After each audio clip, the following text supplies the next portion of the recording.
لگائیں جھنڈیوں کے اوپر، نبی صلی اللہ علیہ وسلم کے نالین کا نقش بنا دیا، چوکوں میں اس کو لٹکایا گیا۔ استقبال کس کا؟ رسول اللہ صلی اللہ علیہ وسلم کا۔ لا حول ولا قوت الا باللہ، نبی کا استقبال نبی کے جوتے کے ساتھ کیا گیا۔ لا حول ولا قوت الا باللہ۔ اس سے آگے بڑھیں، دیکھیں اسی نالین کے اندر نبی صلی اللہ علیہ وسلم کا پاک نام بھی جوتے کے اوپر لکھا گیا۔ صرف نام ہی نہیں، محمد الرسول اللہ صلی اللہ علیہ وسلم بھی جوتے کے اندر لکھا۔ گستاخی کس کو کہا جاتا ہے؟ حضرات آپ اور آگے بڑھیں، اسی نالین پاک کے اندر نبی صلی اللہ علیہ وسلم کا نام بھی، اللہ کا نام بھی، گستاخی یہاں تک پہنچی بسم اللہ الرحمن الرحیم بھی لکھا گیا، لا الہ الا اللہ محمد الرسول اللہ بھی لکھا گیا۔ گستاخی اس حد تک بھی پہنچی، نالین کے اندر نبی کے جوتا مبارک کے نقش کے اندر اللہم صلی علی سیدنا محمد وعلی آل سیدنا محمد صلی اللہ علیہ وسلم، یہ درود بھی لکھا گیا۔ اور گستاخ کس کو کہا گیا؟ جو جشن نہیں مناتے۔ انصاف کے ترازو میں رکھ کر میری باتوں کو ذرا تول کر وزن کیجئے اور اپنے دل سے فیصلہ لیجئے کہ گستاخ کون ہے۔ حضرات آپ تھوڑا سا اور آگے بڑھیں، حق اللہ کا لفظ بھی اسی نالین کے اندر لکھا گیا۔ گستاخی اس حد تک پہنچی کہ خوشی مناتے مناتے اپنے حواس بھی کھو بیٹھے، گاڑی پر بینر لگائے گئے جس پر الصلاۃ والسلام علیک یا رسول اللہ صلی اللہ علیہ وسلم کا لفظ لکھا گیا۔ جوتے پہن کر اوپر چڑھ گئے اور اسی الفاظ کو، رسول اللہ صلی اللہ علیہ وسلم جیسے پاک الفاظ کو اپنے پاؤں کے نیچے روند ڈالا۔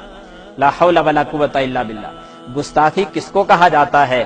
حضرات اگر آپ تھوڑا سا اور آگے بڑھیں، گستاخی اس حد تک بھی پہنچی ہے کہ سینمے کے آگے بینرز لگا دیے گئے، اشتہار اس خوشی میں اوپر لکھا گیا جشن عید میلاد النبی صلی اللہ علیہ وسلم کی خوشی میں آج 4 شو ہوں گے۔ لا حول ولا قوت الا باللہ۔ کیک بنائے گئے، نام محمد لکھا گیا، لفظ اللہ لکھا گیا، پھر بڑی بڑی چھری اور چاقوؤں کے ساتھ اس لفظ اللہ کو کاٹ دیا گیا۔ پوچھنا چاہتا ہوں کہ لفظ محمد صلی اللہ علیہ وسلم کو کاٹ کر خود ہی کھایا گیا اور گستاخی کا دھبا کسی اور پہ لگایا گیا۔ حضرات اگر آپ تھوڑا سا اور آگے بڑھیں تو نبی صلی اللہ علیہ وسلم کی گستاخی اس انداز میں بھی کی گئی کہ نبی کا نام لے کر خوشی یوں منائی گئی کہ لوگ ڈانس کرتے ہوئے نظر آئے۔ مرد حضرات گلیوں میں ناچتے ہوئے نظر آ رہے ہیں، اس لیے کہ نبی کا جشن منایا جا رہا ہے۔ نبی کے نام پر بے حیائی کو فروغ کیسے دیا جاتا ہے؟ لڑکیاں ناچنے لگیں، اس حد تک یہ گستاخی پہنچی، نبی کا نام استعمال کیا گیا، خوشی کا لفظ بول کر بے حیائی اس قدر بنت حوا کو بے پردہ کر کے چوکوں میں لا کر اس کو ناچ اور ڈانس اس سے کروایا گیا۔ حضرات بنت حوا کی عظمت تو یہ تھی کہ صفا مروہ کی سعی کرتے ہوئے بھی اسلام بنت حوا کو اجازت نہیں دیتا کہ وہ صفا مروہ کے درمیان وہ دوڑنے کی اجازت بھی اسلام نے نہیں دی۔ اس اسلام کے اندر آپ نے کس قدر گستاخی کی کہ بے پردہ عورتوں کو چوکوں میں لا کر اسے ڈانس کروایا گیا۔ گستاخی یہاں تک بھی پہنچی کہ نبی صلی اللہ علیہ وسلم کی گستاخی کرتے کرتے اللہ کی گستاخی پہ اتر آئے۔ کس انداز میں؟ دیکھیں، بیت اللہ، نقلی بیت اللہ بنایا گیا، نقلی بیت اللہ بنا کر اور جتنے بھی اولیاء کے دربار ہیں، میزار ہیں، ان کے دربار بنائے گئے اور پھر ایک ریل کی شکل دے کر بیت اللہ جو نقلی بنایا تھا اس کے ارد گرد تمام اولیاء کے میزار بنا کر ان کو گھمایا گیا۔ یہاں تک بینر لگا دیے گئے کہ سوائے ابلیس کے سبھی خوشیاں منا رہے ہیں۔